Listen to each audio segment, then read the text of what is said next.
বা রাষ্ট্র সংস্কারে আমরা আসলে কি করতে পারি এবং আমাদের কি করা উচিত এবং কিভাবে আমরা সামনে আগাতে পারি। আমরা একটা প্রজেক্ট নিয়ে দীর্ঘদিন থেকে কাজ করতেছি, সেটা হচ্ছে দাওয়া ইলাল্লাহ নামে মক্তব প্রজেক্ট। এবং আলহামদুলিল্লাহ এখন অন্তত এতটুকু আমি শুনতে পাই যে আজ থেকে 2-3 বছর আগে যখন কোনো এলাকায় যেতাম তখন এটাও তো শুনতাম না। এখন অন্তত যেখানেই যাই না কেন এরকম 3-4 জন পাই যে বলে যে ভাই আপনাদের মক্তবের ট্রেনিং নিয়েছি, আপনাদের সিলেবাস অনুযায়ী আমার এলাকায় মক্তব চলতেছে। আর এরকম 4-5 জন 7-8 জন পাওয়া যায় যে ভাই আপনাদের সাথে মক্তব পরিচালনার জন্য কি করব, কিভাবে সামনে আগাতে হবে। এই কথাটুকু আজ থেকে 2-3 বছর আগে কিন্তু শুনতাম না। যেমন আজকে আপনার এখানে আসলাম, এখানেও এরকম 2 জন ব্যক্তির সাথে আমার সাক্ষাৎ হলো যারা আমাদের থেকে মক্তবের ট্রেনিং নিয়েছে। ট্রেনিং নেওয়া মানে এখান থেকে জামিয়া সালাফিয়াতে অন্তত 1 সপ্তাহ গিয়ে থেকেছে এবং 1 সপ্তাহ নিয়মিত ক্লাস করেছে। ক্লাস করার পর নিজে নির্ধারিত নির্দিষ্ট সিলেবাস পেয়েছে, সেই সিলেবাস নিয়ে গ্রামে এসে সেটার পড়িয়েছে।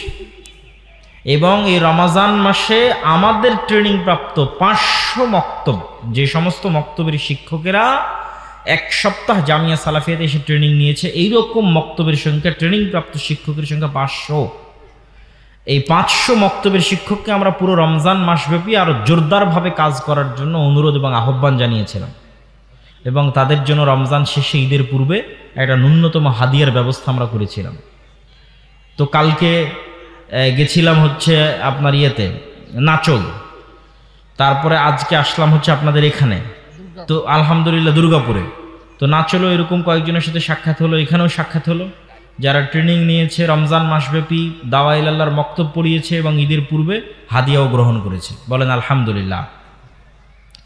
এই যে একটা ব্যাপক কার্যক্রম পরিচালিত হচ্ছে, এইটার প্রভাব একদিনে দেখা যাবে না। এটার প্রভাব এরকম না যে এখানে একটা বিশাল সম্মেলন করে দিলাম, দিয়ে দেখালাম আমার জনবল কত, আমার সাপোর্টার কত, এই প্রভাব এটাতে তৈরি করা যাবে না। এটার প্রভাব হচ্ছে সুদূর প্রসারী, দীর্ঘমেয়াদী। যে আমরা যদি এই সংখ্যাটাকে, মসজিদ ভিত্তিক এই মক্তবের সংখ্যাটাকে কল্পনা করেন যে একটা সেম সিলেবাসে ট্রেনিংপ্রাপ্ত শিক্ষকেরা সারা বাংলাদেশের সব মসজিদে মক্তবে পড়াচ্ছে এবং নির্ধারিত সময়ে বছর শুরু হচ্ছে, নির্ধারিত সময় শেষ হয়ে যাচ্ছে, ব্যাচ শেষ হলে একদল ছাত্র বের হয়ে যাচ্ছে, তাহলে দেখা যাবে যে আজ থেকে 10 বছর পর বাংলাদেশের, আমারই এরকম হতে পারে যে আজ থেকে 10 বছর পর আমি হয়তো বাংলাদেশের কোনো একটা অফিসে গেছি, একজন ব্যক্তি ডিসি হয়ে বসে আছে, যে বলতেছে যে আমি আপনার অধীনে যে মক্তব পরিচালিত হতো সেখানে আমি পড়েছিলাম। এটা হতে পারে না, পারে না? বলেন। অবশ্যই হতে পারে। এইটা হলো সুদূর প্রসারী প্রভাব, যে আপনি শুধু 2% মাদ্রাসার ছাত্রদেরকে দিন শিখিয়ে সমগ্র দেশকে পরিবর্তন করতে পারবেন না। সমগ্র দেশের যেটা মেইন স্ট্রিম সেটা হচ্ছে 98%, তারা হচ্ছে school college, school going students, তাদের নিয়ে কাজ করতে হবে। সেইটার একটা আমাদের প্রজেক্ট হচ্ছে দাওয়া ইলাল্লাহ, এবং আপনাদের প্রতি উদাত্ত আহ্বান থাকবে যে এইটাতে আপনারা সম্পৃক্ত হবেন। যাতায়াত খরচও দেওয়া লাগতেছে না ট্রেনিং নেওয়ার জন্য, আবার যে বইটা সিলেবাসে পড়াবেন না ছাত্রদের ওই বই কিনতে হচ্ছে না আপনাকে কিনতে হচ্ছে, সবই আমরা দিচ্ছি ফ্রি। প্রত্যেক ছাত্রের জন্য যে বইটা লাগবে সে বইটা আমরা ফ্রি দিচ্ছি। আবার আপনার টিচার ট্রেনিং নিবে সেটাও ফ্রি দিচ্ছি। আবার আপনার টিচারকে চেষ্টা করতেছে অন্তত বছরে একবার যেন তাকে হাদিয়ে দিতে পারে, অন্তত বছরে 2 ঈদে যেন তাকে হাদিয়ে দিতে পারে। সংখ্যা কল্পনা করেছেন 500 মক্তবের শিক্ষককে যদি আমি 2000 করেও হাদিয়ে দিই, 3000 করেও হাদিয়ে দিই, তো অন্তত 15 লক্ষ টাকা লাগবে। তো এইগুলোর ব্যবস্থা তো আর আমরা করছি না, এগুলোর ব্যবস্থা আল্লাহ সুবহানাহু ওয়া তাআলার মাধ্যমে বাংলাদেশেরই মানুষজন করতেছে। বলেন আল্লাহু আকবার। তাহলে আপনি কেন এই উদ্যোগ থেকে পিছিয়ে থাকবেন? কেন আপনার মক্তবকে জামিয়া সালাফিয়ার সাথে আর দাওয়া ইলাল্লাহর সাথে সম্পৃক্ত করবেন না? দ্বিতীয় আর একটা উদ্যোগ আমরা গ্রহণ করেছি, সেটা হচ্ছে ক্ষুদ্র ঋণ, কর্জে হাসানা। এই কর্জে হাসানাটা এমন নয় যে সারা বাংলাদেশ থেকে যার ইচ্ছা সে আবেদন করলো কর্জে হাসানা নিয়ে নিল, এটা না। এই কর্জে হাসানাটা এই যে মসজিদগুলো চলতেছে, এই মসজিদগুলোকে শক্তিশালী করা, যে মসজিদগুলোতে আমাদের অধীনে মক্তব পরিচালিত হচ্ছে সেই মসজিদকে পাওয়ারফুল করা, এম্পাওয়ার করা। তথা একমাত্র ওই মসজিদের মাধ্যমে ওই এলাকাতেই কর্জ হাসানা বন্টন হবে, তথা ওই এলাকার মানুষ এইটা জানবে, যে এলাকায় এই মক্তবটা চলতেছে, যে এইখানে যেমন একটা, এই মসজিদে যেমন একটা দিন শিক্ষার ব্যবস্থা আছে, আবার এই মসজিদ থেকে কর্জে হাসানা হিসেবে অর্থনৈতিক সহযোগিতা পাওয়া যায়। বলেন আল্লাহু আকবার। তাহলে যেই সামাজিক পাওয়ারটা পাশ্চাত্য এনজিওরা তৈরি করেছে, সেই সামাজিক ক্ষমতাটা মসজিদের কাছে চলে আসবে, মসজিদের ইমামের কাছে চলে আসবে। মসজিদের ইমামও নিজে ফিল করবে যে আমি তো তাহলে পাওয়ারফুল, আমি আমার গ্রামের একটা মানুষকে কর্জে হাসানা দিতে পারতেছি। এইটা সমাজে ইম্প্যাক্ট ফেলবে। যে আমাদের প্ল্যান হচ্ছে, আমাদের টার্গেট হচ্ছে যে একটা মসজিদের ইমাম বা একটা মসজিদের সাথে সম্পৃক্ত দায়িত্বশীল ওই এলাকার মেম্বারের চেয়ে সামাজিকভাবে পাওয়ারফুল হবে। বলেন ইনশাআল্লাহ। এটা সম্ভব না অসম্ভব? সম্ভব। এবং এটা কেন হওয়া উচিত সেটার পিছনের লজিকটাও বলি, যে এটা কেন হওয়া উচিত। এটা এই জন্য হওয়া উচিত যে আপনি যখন সমাজকে পরিবর্তন করতে চাইবেন, তখন আপনাকে গোড়া থেকে কাজ শুরু করতে হবে, একদম তৃণমূল থেকে কাজ শুরু করতে হবে। এখন তৃণমূলে গিয়ে আপনি দেখতেছেন, আমি একটা বিশাল লেকচার দিয়ে চলে গেলাম সুদ হারাম, আপনারা বক্তব্য শুনলেন সুদ হারাম, পরের দিন ঠিকই আপনার প্রয়োজন হচ্ছে, আপনার সমস্যা হচ্ছে, আপনি যেখানে সুদের ভিত্তিতে লোন পাওয়া যাচ্ছে সেখান থেকে নিচ্ছেন। তাহলে আমি তো আপনাকে ওই সার্ভিসটা দিতে পারছি না, যে আপনাকে যে আমি সুদ মুক্ত একটা সহযোগিতা করে আপনারও যে একটা দাঁড়ানোর ব্যবস্থা করে দেবো, সেটা তো আমি করছি না। তাহলে আপনি কেন সুদ মুক্ত থাকবেন? অথচ সুদ মানুষকে গোলাম করে, সুদ মানুষকে গোলাম বানায়, সুদের ভিত্তিতে লোন মানুষকে মিথ্যা বলা শিখায়। আর কর্জে হাসানা এমন একটা বিধান যার কথা আল্লাহ সুবহানাহু ওয়া তাআলা বলছে, ওমাই ইয়াকরিদুল্লাহ করদান হাসানা। তোমাদের মধ্যে এমন কে আছে যে আল্লাহকে কর্জে হাসানা দিবে? আমি কর্জে হাসানা দিলাম আপনাকে, কিন্তু আল্লাহ বলছে আমি কর্জে হাসানা কাকে দিলাম? আমার সাথে একটু কথা বলেন। আপনি আমার কাছে আসলেন, আমি আপনাকে 50,000 কর্জে হাসানা দিলাম, এটা তো আমি আপনাকে দিলাম। তো আল্লাহ বলতেছে, আব্দুল্লাহ তুমি এই কর্জে হাসানা ওই ব্যক্তিকে দেওনি, কর্জে হাসানাটা কাকে দিয়েছো? আল্লাহকে দিয়েছো। আল্লাহু আকবার। এই জন্য ইসলামের সিকিউরিটি সিস্টেম হচ্ছে, ইন্স্যুরেন্স সিস্টেম হচ্ছে সোশ্যাল ইন্স্যুরেন্স। ইসলামের লাইফের ইন্স্যুরেন্সও সোশ্যাল, ফ্যামিলি ইন্স্যুরেন্সও সোশ্যাল, সব কিছুই সোশ্যাল। ইসলামের আলাদা কোনো ইন্স্যুরেন্স নাই যে ব্যাংকে গিয়ে ইন্স্যুরেন্স জমা দিতে হবে, এটা সোশ্যাল ইন্স্যুরেন্স। আপনি মারা গেলে আপনার সোসাইটির দায়িত্ব, এরকম একটা সমাজ গড়ে উঠুক, এটা ইসলাম চাই। মসজিদ ভিত্তিক একটা সমাজ গড়ে উঠুক, যে সমাজ দায়িত্ব নিবে, যেই ব্যক্তিটা মারা গেলে তার ছেলে মেয়ে কীভাবে জীবন চালাবে, এই ব্যক্তিটা মারা গেলে তার স্ত্রী কিভাবে জীবন চালাবে, কিভাবে তাকে সহযোগিতা করা হবে, এটার দায়িত্ব নেবে সোসাইটি। এটা সোশ্যাল ইন্স্যুরেন্স। যখন এটার বাইরে আমরা বের হয়ে গেছি, তখন সব কিছু সম্পৃক্ত হয়ে গেছে সুদের সাথে। এবং আজকের ইউরোপ এবং আমেরিকায় সুদের যে ইকোসিস্টেম তৈরি হয়েছে, ইকোসিস্টেম থেকে আপনি বের হতে পারবেন না। আপনাকে বলা হচ্ছে আপনি ক্রেডিট কার্ড ব্যবহার করেন। ক্রেডিট কার্ড ব্যবহারের সিস্টেমটা কি? ধরেন 1 টাকাও নাই ক্রেডিট কার্ডে, মানে আপনি 1 টাকাও রাখেননি ক্রেডিট কার্ডে, তারপরও ব্যাংক আপনাকে বলতেছে আপনি 10,000 টাকা খরচ করতে পারবেন এই কার্ড ব্যবহার করে। আপনি 1 মাস পর ধীরে ধীরে পরিশোধ করিয়েন, বা আপনার বেতন থেকে আমরা কেটে নেব, কিন্তু সুদের সাথে কেটে নেবে। তাহলে একবার 10,000 টাকা খরচ করলেন, খরচ করার পর আপনার বেতন থেকে কেটে পরিশোধ হয়ে গেল। পরের বার ব্যাংক আপনাকে বলবে, আপনার যদি কোনো ব্যালেন্স নাও থাকে আপনার ব্যালেন্স বাড়িয়ে দিবে, বলবে এখন আপনি 50,000 টাকা খরচ করতে পারেন ক্রেডিট কার্ড। 50,000 টাকা আপনি একবার পরিশোধ করে দিলেন, এবার ব্যাংক বলবে এবার আপনি 1 লাখ টাকার ক্রেডিট কার্ড খরচ করতে পারেন। তাহলে 5 বছর থেকে আপনি ক্রেডিট কার্ড ব্যবহার করতেছেন, মানে সুদের ভিত্তিতে লোন নিচ্ছেন, আবার সুদের ভিত্তিতে পরিশোধ করতেছেন। এখন আমেরিকা এবং ইউরোপে যখন আপনি একটা বাসা ভাড়া নিতে যাবেন, ভাই আমাকে একটা বাসা ভাড়া দাও, বলবে দেখি তোমার ক্রেডিট কার্ড। তো ক্রেডিট কার্ডে 5 বছরের লেনদেন ঠিক আছে, উইদাউট সিকিউরিটি আপনাকে বাসা দিয়ে দিবে, মানে সিকিউরিটি মানি ছাড়া বাসা দিয়ে দিবে। আর বলবেন না আমি তো সুদের লেনদেন করি না, আমি তো ক্রেডিট কার্ড রাখি না, বলে সিকিউরিটি মানি দাও। 1 দিন 1 সেকেন্ড 1 ধাপ সুদ ছাড়া ফেলতে পারবেন না। এইরকম একটা পৃথিবীতে ইকোসিস্টেম তৈরি করা হয়েছে, যেটা আমাদের দেশেও আসতেছে। এই ইকোসিস্টেমের বিরুদ্ধে আপনাকে লড়াই করতে হবে। কিন্তু আমরা লড়াইটা বানিয়ে নিয়েছি কম্প্রোমাইজিং সিস্টেম। এই কারণে লড়াইটা প্রকৃত লড়াই হয়নি। এই জন্য সুদমুক্ত কর্জা হাসানা পরিচালনা করা চ্যালেঞ্জ, কিন্তু এটাই লড়াই সুদের বিরুদ্ধে। আমরা এই দ্বিতীয় অর্থনৈতিক লড়াইটা শুরু করেছি। আর বলছিলাম কেন মসজিদকে পাওয়ারফুল করতে হবে।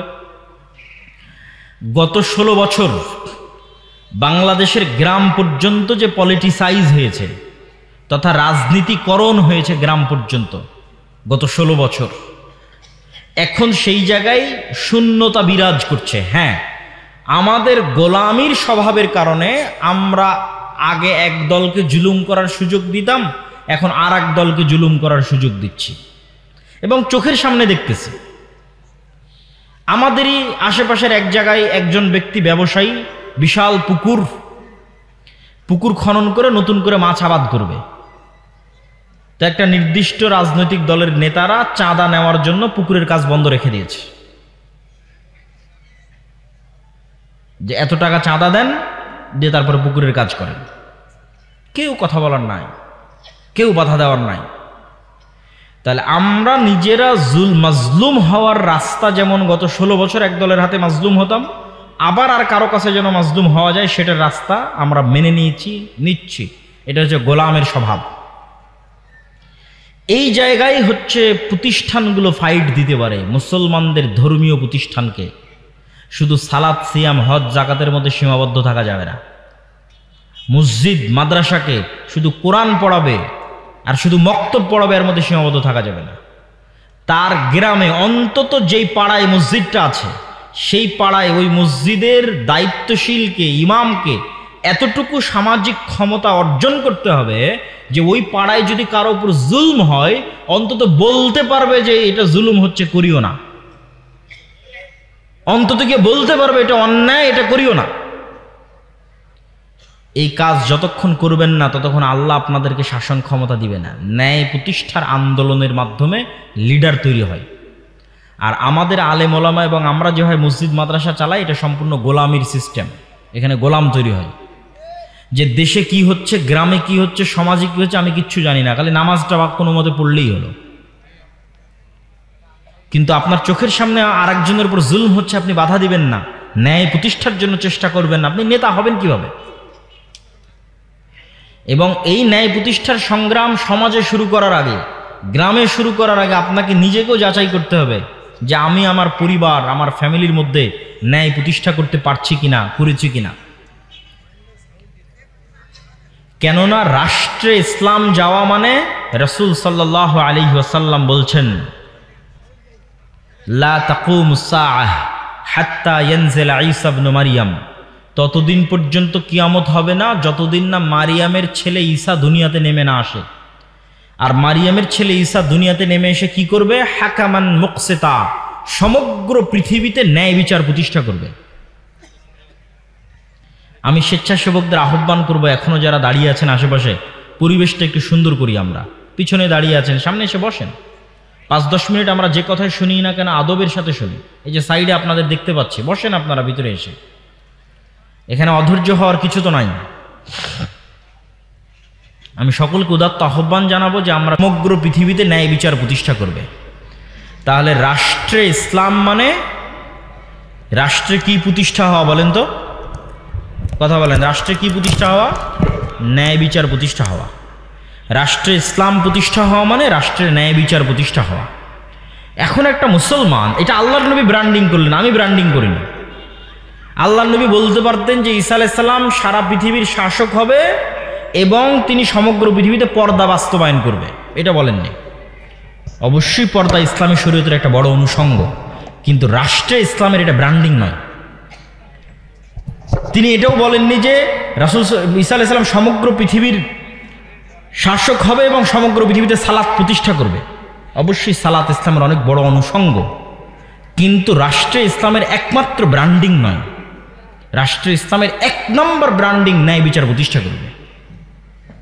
মানে কোনো মানুষের উপর জুলম হবে না, জিরো জুলম, 0% জুলম, 100% ন্যায়, এলো রাষ্ট্র ইসলাম। এখন মনে করেন আমি আপনি আপনার গ্রামে আপনার বোনকে আপনার বাপের সম্পত্তিতে আপনি ন্যায়ের সাথে ভাগ দেননি, বোনকে ঠকিয়েছেন বাপের জমি ভাগ করার সময়, যেটা কম দামে পানিতে ডুবে থাকে, কম আবাদ হয়, কম ফসল, দূরে, সেটা বোনকে দিয়েছে, অথবা দেনইনি। অথচ দেখা যাচ্ছে আপনি নামাজ পড়েন ঠিকই, সব কিছু ঠিক আছে, হজ করেছেন, সবই ঠিক আছে, কিন্তু আপনার বোনের প্রতি আপনি ইনসাফ করেননি, ন্যায় প্রতিষ্ঠা করতে পারেননি। এখন আপনি বলেন তো, আল্লাহ কি আপনাকে রাষ্ট্রের নেতা হওয়ার যোগ্য মনে করবে? করবে না। আপনার সালাত দেখে আর আপনার হজ দেখে আল্লাহ আপনাকে নেতা বানাবে না। কেননা আল্লাহ জানে যে আমার দৃষ্টিতে ক্ষমতা মানে ন্যায় প্রতিষ্ঠা করা। এই তো ন্যায় প্রতিষ্ঠার বোনের সাথে করতে পারেনি। একে তো ক্ষমতা দিলে কালকে গত 16 বছর যা দুর্নীতি হয়েছে তার চেয়ে বেশি দুর্নীতি করবে। ঠিক এইভাবে আমাদের রক্তের মধ্যে ধোঁকা, মিথ্যা, শঠতা ঢুকে গেছে। ইউরোপ আমেরিকায় এরকম অসংখ্য মুসলমান আছে যার জন্ম নিবন্ধন কার্ড, যার পাসপোর্ট, যার কি বলে ওর নাম, ওখানে গেছে যে সরকারের থেকে বেনিফিট নিবে, বেনিফিটের আবেদন, প্রবেশ, কাগজপাতি তৈরি, সব কিছু মিথ্যার উপর দাঁড়িয়ে আছে, সব কিছু ফলস, মিথ্যার উপর দাঁড়িয়ে আছে। এবং এই মিথ্যা অতিরিক্ত সুবিধার জন্য সে মিথ্যা কোনো মুসলমানকে বলতেছে না, সে আর একটা ইহুদি খ্রিস্টানকে মিথ্যা বলতেছে। কে বলতেছে? মুসলমান বলতেছে। এইভাবে আমাদের রক্তের মধ্যে মিথ্যা, ধোঁকা, শঠতা ঢুকে গেছে। তাহলে আমি তো নেতা হতে পারবো না, আল্লাহ তো আমাকে নেতা বানাবে না। আমি হয়তো আপনাকে ধোঁকা দিয়ে আপনার থেকে মাপ চাইনে বোনকে বললাম, বোন তোমার প্রতি ন্যায় প্রতিষ্ঠা করতে পারি না, আমাকে মাফ করে দাও। বোন হয়তো মাফ করে দিল, জান্নাতে চলে গেলাম। বাট আমি লিডার না, আমি নেতা না। আল্লাহ আমাকে নেতা বানানোর যোগ্য কোনোদিন মনে করবে না। নেতা বানানোর যোগ্য ব্যক্তিকে অবশ্যই শতভাগ সত্যবাদী, অবশ্যই শতভাগ ন্যায়পরায়ণ হতে হবে। সে নেতা, সে লিডার। এই জন্য আমি বলি, আজকের যুগের মুসলমানেরা মক্কার কাফের মুশরিকদের চাইতেও এই দিক দিয়ে নিম্ন স্তরে অবস্থান করছে। কেননা মক্কার কাফের মুশরিকদের সর্দার আবু সুফিয়ান তার চিরশত্রু মুহাম্মদ সাল্লাল্লাহু আলাইহি ওয়াসাল্লামের নামে জেরুজালেমে বসে বাদশাহ হিরাক্লিয়াসের দরবারে একটা কথাও মিথ্যা বলেনি। কোনো রেকর্ডার নাই, কোনো লাইভ নাই, কিচ্ছু নয়। আবু সুফিয়ান চাইলে সব কথা মিথ্যা বলতে পারে, কেন আমার শত্রু। কিন্তু আবু সুফিয়ান লিডার। আরবরা জানেই না যে লিডার কিভাবে মিথ্যা বলতে পারে। তো তার রক্তের মধ্যে নেতৃত্ব আছে। আবু সুফিয়ানের ছেলে মুআবিয়া, আবু সুফিয়ানেরই পরবর্তী বংশধর হচ্ছে উমাইয়া খেলাফতের শাসনামল, মুআবিয়া রাদিয়াল্লাহু তাআলা আনহু। মানে রক্তের মধ্যে নেতৃত্বের গুণ আছে। সত্য না বললে, ন্যায় পরায়ণ না হলে নেতা হওয়া যায় না। এই জন্য সকল নবী রাসূলকে আল্লাহ সুবহানাহু ওয়া তাআলা এই গুণের উপর জন্ম দিয়েছে। তা আমাদের এই গুণটা নষ্ট হয়ে গেছে কেন? আমরা দীর্ঘদিন ব্রিটিশদের গোলামি করার কারণে আমাদের এই গুণটা নষ্ট হয়ে গেছে। ঠিক যেমন বানু ইসরাইলেরা ফেরাউনের গোলামি করেছিল, তখন বানু ইসরাইলেরাও ধোঁকাবাজ, মিথ্যুক, প্রতারক, সংকীর্ণ মনা হয়ে গেছিল। যেই বানু ইসরাইলেরা চোখের সামনে দেখছে ফেরাউন ডুবে গেছে, সেই বানু ইসরাইলেরাই মুসা আলাইহিস সালামকে বলতেছে, যতক্ষণ তোমার আল্লাহকে দেখবো না ততক্ষণ ঈমান আনবো না। যেই বানু ইসরাইলেরা চোখের সামনে দেখছে সমুদ্রের মধ্যে তাদের জন্য 12টা রাস্তা তৈরি হলো, পাথর ফেটে 12টা ঝর্ণা তৈরি হলো, আসমান থেকে মান্না এবং সালোয়া খাবার আসলো, সেই বানু ইসরাইলেরাই বলতেছে, মুসা তুমি আর তোমার আল্লাহ গিয়ে যুদ্ধ করো, আমরা যুদ্ধ করতে পারবো না। তো এই যে 12টা রাস্তা তৈরি হলো, ঝর্ণা ফেটে 12টা, পাথর ফেটে 12টা ঝর্ণা তৈরি হলো, এরা সব নবীর সন্তান। ইউসুফ আলাইহিস সালামের 12 ভাইয়ের পরবর্তী বংশধরের জন্য এই সম্মান। তো এরা কিভাবে এরকম প্রতারক হয়ে গেল, এরকম সংকীর্ণ মনা হয়ে গেল? ফেরাউনের অধীনে এরা 300 বছর গোলাম ছিল। মনে করেন আমার অধীনে 2টা গোলাম আছে, আমি একটা রুটি ওদের মধ্যে নিক্ষেপ করে দিলাম, তখন ওরা 3 দিন থেকে ক্ষুধার্ত আছে, ওই রুটিটা নিয়ে কাড়াকাড়ি লেগে গেল। এই যে রুটিটা নিয়ে কাড়াকাড়ি লেগে গেল, এটা হলো গোলামের নেচার। এখন এই রুটিটা পাওয়ার জন্য মিথ্যা বলবে, এই রুটিটা পাওয়ার জন্য ওকে মারবে, এই রুটিটা পাওয়ার জন্য ওকে ধোঁকা দিবে, সব কিছু করবে। ব্রিটিশরা আমাদের এভাবে ট্রেন আপ করেছে যে তোরা একটা টাকার জন্য মারামারি করবি, ক্ষমতার জন্য মারামারি করবি, মিথ্যা বলবি, আর একজনকে নিচে নামাবি, আর একজনকে টেনে নিচে নামাবি, তার জন্য হিংসা করবি, বিদ্বেষ করবি। জাস্ট এইভাবে আমাদেরকে ট্রেন আপ করেছে 300 বছর গোলাম অবস্থায়। তখন আমরাও হয়ে গেছি বানু ইসরায়েলের মতো, আমরাও আর মিথ্যা, ধোঁকা, দুর্নীতি ছাড়া কিছু বুঝি না। কিন্তু ইসলামের সবই আছে, কিন্তু ইসলামের আসল জিনিসই নাই। এই জন্য আমরা নামাজি হলেও, হাজি হলেও, আমরা হয়তো ক্ষমা মাপ চেয়ে জান্নাতেও যেতে পারবো, কিন্তু আমরা গোলাম থেকে মুক্ত হতে পারবো না, দাস, কৃতদাস। এই জন্য ফিলিস্তিনে 50,000 মুসলমানকে হত্যা করা হয়েছে গত 1.5 বছরে। ইসরায়েল হত্যা করেছে, ঠিক যেভাবে ফেরাউন বানু ইসরায়েলকে জবাই করতো, ইউযাববিহুনা আবনাকুম ওয়াস্তাহিউনা নিসাআকুম, তাদের পুরুষ সন্তানদের জবাই করতো, মেয়ে সন্তানদের বাঁচিয়ে রাখত। আমাদের অবস্থা ওই জায়গায় পৌঁছে গেছে, কেননা আমাদের নেতৃত্বের গুণাবলী আমরা হারিয়ে ফেলেছি। এই জন্য সুদের বিরুদ্ধে যুদ্ধ লাগবে, এই জন্য শিক্ষা লাগবে। কেননা সুদ মানুষকে মিথ্যা বলা শিখায়, এটা আমি বলছি না, রাসূল সাল্লাল্লাহু আলাইহি ওয়াসাল্লাম বলেছে।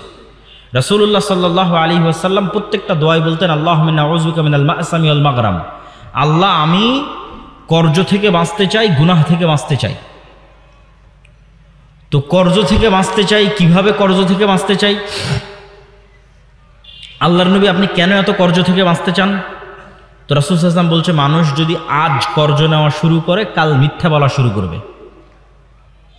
তাহলে কর্জ মিথ্যার প্র্যাকটিস দেয়, সুদ ভিত্তিক লোন মিথ্যার প্র্যাকটিস দেয়। তাহলে আজকে আমি মিথ্যা বলছি মানে আমি তো কালকে নেতা হতে পারবো না। আমার ছেলে মিথ্যা বলছে মানে কিস্তির লোক আসছে, বলে দাও তোমার আব্বা বাড়িতে নাই, বা আব্বা অসুস্থ, বা আব্বা শ্বশুর বাড়ি গেছে, তাই আমার ছেলেকেও মিথ্যা বলা শেখাচ্ছে। আমার বউকেও ওই কিস্তির টাকা থেকে বাঁচানোর জন্য মিথ্যা বলা শেখাচ্ছে। তাহলে মিথ্যার কালচার শুরু হয়ে গেছে, মানে আমি অন্তত লিডার হতে পারবো না, অন্তত নেতা হতে পারবো না। এই নেচারগুলো হচ্ছে গোলামের নেচার। এবং এটা আমি রিয়েলাইজ করেছি যখন ইউরোপে দেখেছি আমাদের আফ্রিকান মুসলিম ভাইয়েরা, তারা আমাদের চাইতে দুর্নীতিতে, ছিনতাইয়ে, চুরিতে, ধোকাতে আমাদের চেয়ে নিম্ন স্তরে, মানে আমাদের চেয়ে খারাপ অবস্থায়। যে এতই পার্থক্য কেন? তো ফ্রান্স, ইতালি, স্পেন, আমাদের উপর ইংল্যান্ড যা জুলুম করেছে, ফ্রান্স, ইতালি, স্পেন আফ্রিকান মুসলমানদের উপর তার চেয়ে 3 গুণ জুলুম করেছে। তাহলে ওদেরকে এমন গোলাম বানিয়েছে যে ওদের রক্ত এমনভাবে নষ্ট হয়ে গেছে, মিথ্যা রক্তের সাথে, ধোকা, দুর্নীতি রক্তের সাথে মিশে গেছে।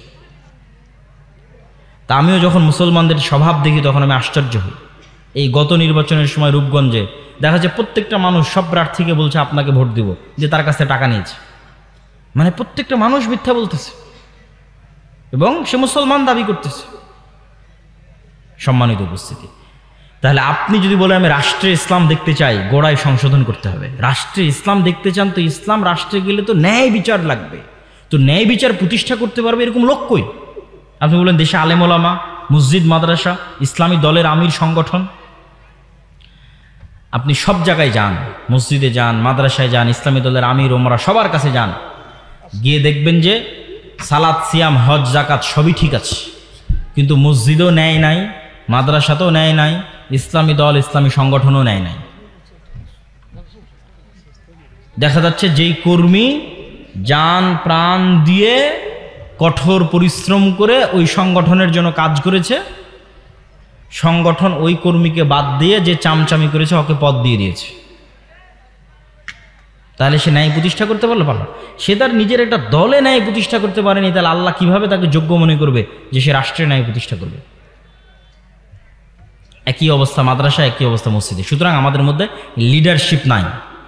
এই জন্য আল্লামা ইকবাল ওই পরিবেশটা বুঝতে পেরেছিলেন। আল্লামা ইকবাল ওই পরিবেশটা বুঝতে পেরে বলেছিলেন, সাবাক ফিরসে পড় সাদাকাত কা, শুজাআত কা, আদালত কা, লিয়া জায়েগা তুঝসে কাম, দুনিয়া কি ইমামত কা। তথা তোমরা মুসলমানেরা তোমাদের মধ্যে নামাজ, সালাত, হজ, জাকাত সব সুন্দর আছে, বা আপনারা যেহেতু আহলে হাদিস আপনাদের আকীদাও বিশুদ্ধ আছে। নাই কি? বলছে তোমরা সত্য বলা জানো না, আজ থেকে সত্য বলা শিখো এবং সত্য বলা শুরু করো, এবং নিজেদের সন্তানদেরকে সত্য বলা শিখাও। কোনো কম্প্রোমাইজ যেন না করে মরা পর্যন্ত সত্যের সাথে। 2 নম্বর কি শিখাও? শুজাআত কা, সাহসিকতা শিখাও, যে সে প্রত্যেকটা অন্যায় অন্তত বাধা দিবে। আল আমরু বিল মারুফ ওয়ান নাহি আনিল মুনকার করবে, সৎ কাজের আদেশ দিবে, অসৎ কাজে বাধা দিবে। কিন্তু মুখ বুজে থাকা যাবে না, অন্যায় হচ্ছে চুপচাপ মেনে নেবেন এটা হবে না, সাহসিকতা থাকতে হবে। মসজিদের এবং মাদ্রাসার, অন্যদের আছে, মসজিদ মাদ্রাসার নাই। আমি এটাই বলতেছি, এইটাই দিয়ে বক্তব্য শুরু করেছিলাম যে মসজিদকে এম্পাওয়ারমেন্ট করতে হবে, মসজিদকে শক্তিশালী করতে হবে, দ্বীনি শিক্ষা প্রতিষ্ঠানকে শক্তিশালী করতে হবে। কোন দিক থেকে শক্তিশালী? বাহিরের এই কাজগুলোতে শক্তিশালী। তারা তো তাদের কাজে ঠিকই আছে, একটা মসজিদের ইমাম তো ঠিকই নামাজ পড়িয়ে দেয়, ঠিকই ইমামতি করে, মুয়াজ্জিনি করে, মাদ্রাসায় কোরআন, হিফজখানায় কোরআন সব ঠিকঠাক হয়, কিন্তু ওর এলাকায় অন্যায় হচ্ছে ওটা দেখেও বাধা দেয় না। আল আমরু বিল মারুফ ওয়ান নাহয়ু আনিল মুনকার। এই জন্য আল্লামা ইকবাল বলছে সাহসিকতা লাগবে, সত্য বলতে জানতে হবে, সাহসী হতে হবে, কোনো ছাড় হবে না। 3 নাম্বার আদালত কা, ন্যায় প্রতিষ্ঠা করা শিখতে হবে। রাসূল সাল্লাল্লাহু আলাইহি ওয়াসাল্লাম ন্যায়ের কথা বলতে বলতে এই পর্যন্ত বলেছেন যে বাপ তার সন্তানদেরকে চুমা দেওয়ার ক্ষেত্রেও যেন ন্যায় প্রতিষ্ঠা করে। 3টা ছেলে আছে, যদি একে একটা চুমা দেয় তো বাকি 2টাকেও যেন একটা একটা করে চুমা দেয়, তাহলে ন্যায় প্রতিষ্ঠা হলো। আর দেখবেন এমনও বাপ আছে যে এক সন্তানকে সব জমি লিখে দিয়েছে, তাহলে সে, এটা হচ্ছে গোলামের নেচার, তাকে আল্লাহ কোনোদিন রাষ্ট্রের দায়িত্ব দেওয়ার যোগ্য মনে করবে না, সে দুর্নীতিবাজ, দুর্নীতিগ্রস্ত। সম্মানিত উপস্থিতি, আল্লামা ইকবাল বলছে সত্য বলা শিখো, সুজাত সাহসিকতা শিখো, আদালত ন্যায় প্রতিষ্ঠা করা শিখো। লিয়া জায়গা তুঝসে কাম দুনিয়া কি ইমামাত কা। তাহলে আবার আল্লাহ তোমাদেরকে, উনি কোনো দেশের নাম বলেনি, উনি বলছে আবার আল্লাহ তোমাদেরকে গোটা পৃথিবীর নেতা বানিয়ে দিবে। আল্লাহু আকবার। মুহাম্মদ সাল্লাল্লাহু আলাইহি ওয়াসাল্লাম পৃথিবীর নেতা, ওমর ইবনুল খাত্তাব পৃথিবীর নেতা, আবু বকর পৃথিবীর নেতা, খালিদ বিন ওয়ালিদ, সালাহুদ্দিন আইয়ুবী পৃথিবীর নেতা। এরা তাদের চারিত্রিক গুণ দিয়ে পৃথিবীর নেতা হয়েছে, কিন্তু আমরা গোলাম অবস্থায় আছি কেন? আমাদের চরিত্র গোলামানা। তো মক্তবের কথা বললাম, করজা হাসানার কথা বললাম, আমাদের আরেকটা প্রজেক্ট, এগুলো সবগুলো সমাজকে এম্পাওয়ার, শক্তিশালী করা, সমাজের দ্বীনি শিক্ষা প্রতিষ্ঠানগুলোকে শক্তিশালী করা। আমাদের আরেকটি প্রজেক্ট হচ্ছে মাদ্রাসাগুলোর শিক্ষার মানোন্নয়নের জন্য জামিয়া সালাফিয়ার সাথে অধিভুক্ত হওয়ার সুযোগ। যে জামিয়া সালাফিয়া বাংলাদেশের এমন এক প্রতিষ্ঠান যেখানে অ্যাট এ টাইম সরকারের অনুমোদন নিয়ে Bangladesh investment development authority BIDA, যারা এই যে 9 থেকে 10 তারিখে বিশ্বের বড় বড় সব ব্যবসায়ীদের নিয়ে মিটিং করতেছে ঢাকাতে, বড় বড় কোম্পানির সব সিইওরা আসতেছে, এই বিডার যে ডিপার্টমেন্ট, এই বিডার অনুমোদন নিয়ে জামিয়া সালাফিয়াতে বিদেশি শিক্ষকরা স্থায়ী পাঠদান করে, স্থায়ী। আর বছরের মধ্যে রোটেশনের ভিত্তিতে বিদেশি শিক্ষক আসে এরকম। গত বছরের যদি হিসাব করি তাহলে গত বছরে অন্তত 12 জন বিদেশি শিক্ষক বিভিন্ন সময় জামিয়া সালাফিতে আসছে, সৌদি আরবের বিভিন্ন বিশ্ববিদ্যালয়ে। পুরো রমজান মাস একজন সৌদি আরবের শিক্ষক পুরো রমজান মাস জামিয়া সালাফের ছাত্রদের দার্স দিয়েছে, এবং মদিনা ইসলাম বিশ্ববিদ্যালয়ের সাথে আমাদের মওয়াদালাও সম্পন্ন হয়েছে। তো আমরা চাচ্ছি যে জামিয়া সালাফের এই যে উন্নত সিলেবাস, এই যে উন্নত শিক্ষা ব্যবস্থা, এইটা অন্যরাও এটা থেকে সহযোগিতা নিক। আমাদেরকে কিছু দিতে হবে এটার জন্য না। আমাদের মক্তব প্রজেক্টটা যেমন ফি সাবিলিল্লাহ, তথা কোনো মক্তবের থেকে এটা বলা হয় না যে তুমি আমাকে পাল্টা ফি দাও, এটা না। আমি মক্তবের জন্য কি করতে পারবো সেটা। মক্তবের টিচারকে ফ্রি প্রশিক্ষণ, মক্তবের বই ফ্রি, মক্তবের টিচারকে ন্যূনতম হাদিয়া দেওয়ার চেষ্টা। ঠিক আমাদের মাদ্রাসা প্রজেক্টটাও এটাই, মাদ্রাসাগুলোকে ফি সাবিলিল্লাহ সহযোগিতা করা। প্রথমত কারিকুলাম দিয়ে সহযোগিতা করা, দ্বিতীয়ত ট্রেনিং দিয়ে সহযোগিতা করা, শিক্ষার মানোন্নয়ন দিয়ে সহযোগিতা করা, চতুর্থত বা পঞ্চমত যদি অর্থনৈতিক সহযোগিতাও লাগে সেটার ক্ষেত্রেও তাদের পাশে গিয়ে দাঁড়ানো। এই জন্য যে মাদ্রাসাগুলো আপনাদের অঞ্চলে চলে, আজকের এই মাদ্রাসা হোক, অন্য আর যে মাদ্রাসা হোক, তাদের ক্ষেত্রেও আমাদের উদাত্ত আহ্বান থাকবে যে আপনারা জামিয়া সালাফের এই সুযোগটাকে হাতছাড়া করবেন না। অলরেডি আমার একটা দাওয়াতি সফর শুরু হচ্ছে মাদ্রাসা ভিত্তিক 7 তারিখ থেকে, যেখানে প্রায় মোটামুটি আমাদের অধীনে অধিভুক্ত হয়েছে এরকম প্রায় 10টা-15টা মাদ্রাসায় দাওয়াতি সফরে আমি যাচ্ছি ইনশাল্লাহ। তো এই যে কার্যক্রমগুলো, এই কার্যক্রমগুলোর মূল লক্ষ্যটা আপনাদের সামনে তুলে ধরলাম। মূল লক্ষ্যের পিছনের লজিকটা কি, কেন মসজিদকে শক্তিশালী হতে হবে, কেন দ্বীনি শিক্ষা প্রতিষ্ঠানকে শক্তিশালী হতে হবে, সেই লজিকটাও আমি আপনাদের সামনে তুলে ধরলাম।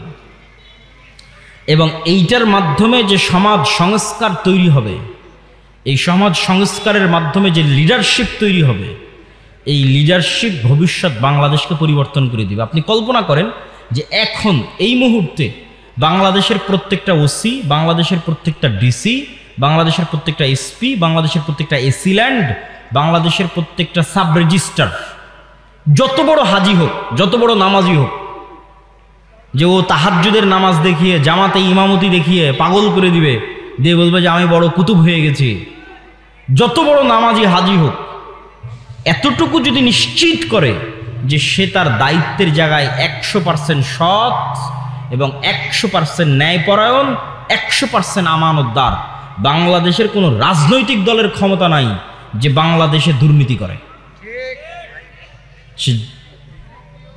সে যত ক্ষমতার অধিষ্ঠিত হোক না কেন, সে যত পাওয়ারফুল হোক না কেন, তাহলে এইরকম একটা প্রজন্ম আমাদের গড়ে তুলতে হবে। বলেন আল্লাহ সুবহানাহু ওয়া তাআলা যেন আমাদের সেই তৌফিক দান করুক। বলেন আল্লাহুম্মা আমিন। সম্মানিত উপস্থিতি, যারা হয়তো শেষের দিকে আসতেছেন, মানে আমাদের এই আলোচনার শেষের দিকে, তারা হয়তো জানেন না যে আজকে আপনাদের, আচ্ছা তার আগে আরেকটি কথা বলি, সেটা হচ্ছে আপনাদের এই শিক্ষা প্রতিষ্ঠানের জন্য আপনাদের দান করতে হবে, এবং আপনাদের মধ্যে হয়তো তারা চাদর নিয়ে যাবে, এবং আমি এখনই নিয়ে যাওয়ার জন্য অনুরোধ জানাবো। তবে তার আগে 2 মিনিট একটা কথা শোনেন। আমরা রমজানে ফেতরা দিয়েছি না? আপনারা ফেতরা দিয়েছেন না দেননি? ফেতরা দিয়েছেন। ফেতরা দিতে হয় কেন হাদিসটা জানেন?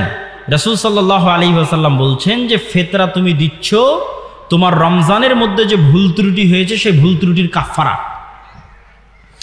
আর একটা মাসলা তো আপনারা সবাই জানেন যে রমজানের দিনের বেলা যদি কেউ স্ত্রীর কাছে যায়, তাহলে হয় একটানা 60 দিন রোজা রাখতে হয়, নাহলে 60 জন মিসকিনকে খাওয়াতে হয়, নাহলে একটা গোলাম আজাদ করতে হয়। তো 60 জন মিসকিনকে খাওয়াতে কি লাগে বলেন তো? কি লাগে? টাকা লাগে। অথবা একটা গোলাম আজাদ করতে কি লাগে? টাকা লাগে। তাহলে দুনিয়াতে একটা হুকুম অমান্য করার জরিমানা আল্লাহ আদায় করতেছে টাকা দিয়ে। কথাটা আমার বুঝেন, যে দুনিয়াতে আপনি আল্লাহর একটা বিধান লঙ্ঘন করেছেন, তো আল্লাহ দুনিয়াতে জরিমানা আদায় করতেছে কি দিয়ে? একটু বলেন তো, কি দিয়ে আদায় করতেছে? টাকা দিয়ে আদায় করতেছে। এই টাকা দিয়ে জরিমানা আদায়ের সুযোগ কিয়ামতের মাঠেও থাকবে। মানে কোনো একটা ভুল করেছেন, আপনি জানেন না কার নামে গীবত করেছেন, কার নামে অপবাদ দিয়েছেন, কোথায় কবে নামাজ ঠিক মতো হয়নি, কোথায় কবে জাকাত ঠিক মতো দেননি, এগুলো সবগুলো জরিমানা দিয়ে কাভার দেওয়া যাবে। সেই জরিমানাটা কি?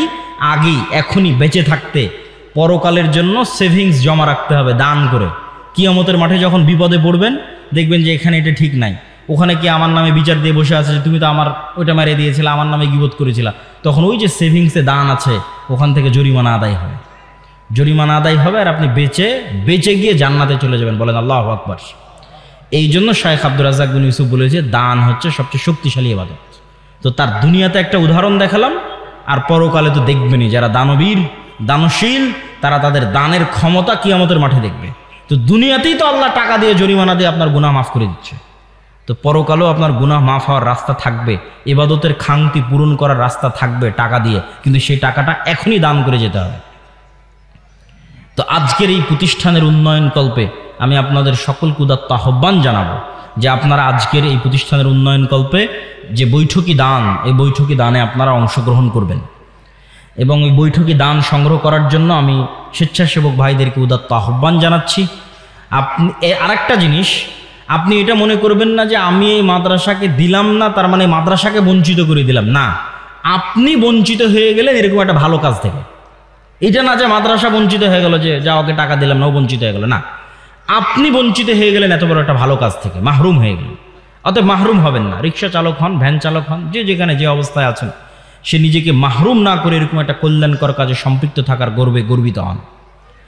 শেষ কথা, যারা হয়তো শেষের দিকে এসেছেন তারা হয়তো জানেন না, আমি এখানে যারা ঈশার সালাত আমাদের সাথে আদায় করেছে তাদের সামনে আমি বিস্তারিত ঘটনা তুলে ধরেছি।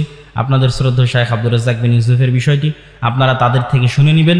সারমর্ম কথা হচ্ছে তিনি শারীরিক অসুস্থতার কারণে ইচ্ছা থাকা সত্ত্বেও আপনাদের এই অনুষ্ঠানে উপস্থিত হতে পারেননি। আর আমিও চাইতাম যে আমি সঠিক সময়ে উপস্থিত হই, সঠিক সময়ে আলোচনা করি, কিন্তু আমার আগে থেকে যেহেতু আজকের ঘটনা এরকম ঘটবে, এটা তো আর আমাদের ভবিষ্যৎ তো আর আমরা জানি না, ভবিষ্যৎ জানে আল্লাহ। তো আমারও আর একটা প্রোগ্রাম আছে চাঁপাইনবাবগঞ্জে, সেখানেও সঠিক সময়ে পৌঁছা আমার জন্য অনেক রিস্ক, অনেক চ্যালেঞ্জিং। তারপরেও আল্লাহ সুবহানাহু ওয়া তাআলার উপর ভরসা করে হয়তো আমরা কিছুক্ষণের মধ্যে রওনা দিব। এই জন্য আপনারা যারা এখানে উপস্থিত হয়েছেন তাদের সকলকে এই প্রতিষ্ঠানের জন্য আজকে সহযোগিতা করেন, আজ না পারলে ওয়াদা দেন যে আপনারা ভবিষ্যতে সহযোগিতা করবেন। এই সহযোগিতার মানসিকতা এবং অন্তর থেকে দোয়া যে আল্লাহ সুবহানাহু ওয়া তাআলা এই প্রতিষ্ঠানকে কবুল করুক, বলেন আল্লাহুম্মা আমিন। এই প্রতিষ্ঠানের কাজকে সহজ করে দিক, বলেন আল্লাহুম্মা আমিন। শ্রদ্ধেয় শাইখ আব্দুর রাজ্জাক বিন ইউসুফকে আল্লাহ সুবহানাহু ওয়া তাআলা সুস্থতা এবং নেক হায়াত দান করুক, বলেন আল্লাহুম্মা আমিন। এবং তার যে খিদমাতগুলো আছে জামিয়া সালাফিয়া থেকে শুরু করে বিভিন্ন যে খিদমাতগুলো আছে, এই খিদমাতগুলোকে আল্লাহ সুবহানাহু ওয়া তাআলা কবুল ও মঞ্জুর করুক এবং এগুলোতে বরকত দান করুক, বলেন আল্লাহুম্মা আমিন।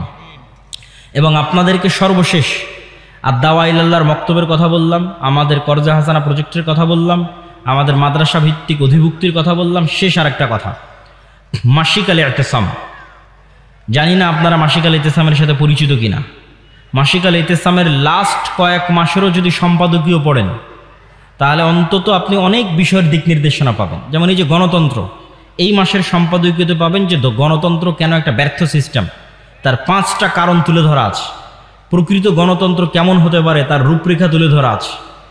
এইরকম বিভিন্ন চলমান গুরুত্বপূর্ণ বিষয়ে স্পষ্ট দিক নির্দেশনা এবং জ্ঞানীগুণী ব্যক্তিদের লেখনী আমি নিজেই প্রতি মাসে লিখি।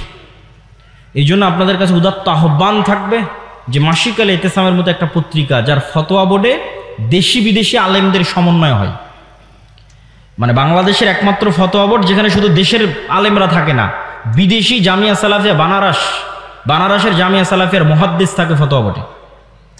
তো এইরকম একটা উন্নত ফতোয়া বোর্ড দ্বারা যে ফতোয়াগুলো পাবলিশ হয়, সেই পত্রিকাকে আপনারা মূল্যায়ন করবেন, জামিয়া সালাফিয়াকে মূল্যায়ন করবেন, আমাদের যাবতীয় সকল কার্যক্রমকে মূল্যায়ন করবেন। এই দোয়া এবং এই দাবি রেখে আমি আমার সংক্ষিপ্ত বক্তব্য এখানেই শেষ করছি। আর আজকের এইরকম একটি অনাকাঙ্ক্ষিত ঘটনার জন্য আমরা আপনাদের কাছে দুঃখিত এবং ক্ষমা প্রার্থী।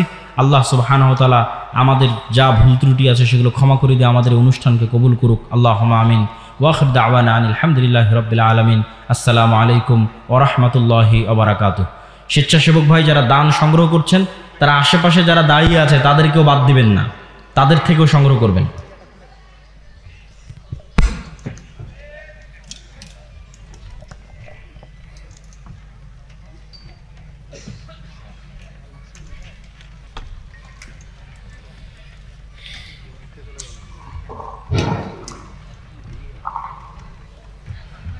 সম্মানিত সুধী মণ্ডলী, সম্মানিত উপস্থিতি, এতক্ষণ আমাদের সামনে কোরআন এবং সহিহ সুন্নাহ ভিত্তিক গুরুত্বপূর্ণ আলোচনা পেশ করলেন ইসলামের প্রকৃত রূপ বিশ্লেষক, শিখ বিদাত ও অপসংস্কৃতির সয়লাবে ভেসে যাওয়া সমাজ সংস্কারক এবং প্রখ্যাত ইসলামিক স্কলার আদ-দাওয়া ইলাল্লাহ ডাকিপাড়া পাওয়ার আসির সম্মানিত পরিচালক, আমাদের প্রিয় ওস্তাদ, শ্রদ্ধাভাজন ওস্তাদ শায়খ আব্দুর রাজ্জাক বিন ইউসুফ হাফিজুল্লাহ সুযোগ্য সন্তান শায়খ আব্দুল্লাহ বিন আব্দুর রাজ্জাক হাফিজুল্লাহ অত্যন্ত গুরুত্বপূর্ণ আলোচনা পেশ করার জন্য ইন্তেজামিয়া কমিটির পক্ষ থেকে আমরা আন্তরিক ধন্যবাদ এবং মোবারকবাদ জানাচ্ছি। সম্মানিত সুধী মণ্ডলী,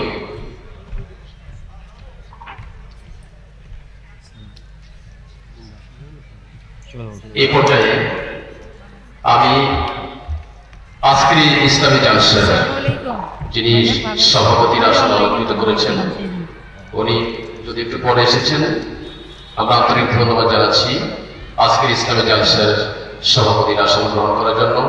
সভাপতির দায়িত্ব পালন করছেন আলিপুর ইসলামী আলিম মাদ্রাসার সম্মানিত সুযোগ্য অধ্যক্ষ জনাব মাওলানা মোহাম্মদ আবু তালেব। জনাব মাওলানা মোহাম্মদ আবু তালেব। সম্মানিত সুধী মণ্ডলী, ইতিমধ্যে আমাদের মাঝে বিশেষ অতিথি হিসাবে উপস্থিত হয়েছেন দুর্গাপুর উপজেলা বিএনপির সম্মানিত সাবেক সভাপতি জনাব মোহাম্মদ আশরাফুল কবির গুরু ভাই। জনাব মোহাম্মদ আশরাফুল কবির গুরু ভাই, সালাম দেন।